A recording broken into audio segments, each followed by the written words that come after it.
It wasn't in my life plan to get pregnant at 16. Social services got involved early due to my circumstances. I heard a lot of misinformation about parent and child fostering. I was nervous, but looking back a year ago, it makes me feel really emotional of how far I've come. Because they know it's an assessment, they're terrified that we're just watching all the time and just setting them up to fail, and that's not the case at all. There's a lot of nurturing involved, support.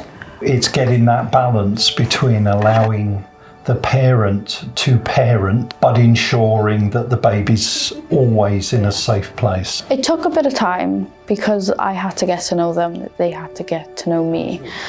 But after about 2 weeks, it was like we had all known each other for years. The teach isn't properly. Rwy'n taught me many skills, making bottles, doing nappy changes, and how to take care of myself. If I ever felt angry when she used to cry a lot, she taught me just to put her down and walk away for 5 minutes and compose myself to come back.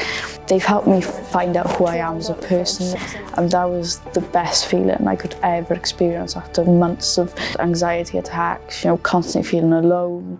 And then when you see as it progresses and the mum's confident and you know that the mum is doing really well, you can step back and think, you can do this. We've been part of that journey, and that is probably the greatest gift we can give them. It gives them the opportunity to move forward and create their own family. I would have struggled without the support throughout, and I think I wouldn't have been able to have my daughter in my care. Have fun. See you later. Parent and child fostering is important. We will teach you how to love your child and how to bond with your child. I love the person that she's become now. She's going to grow up to be a strong-willed person just like me.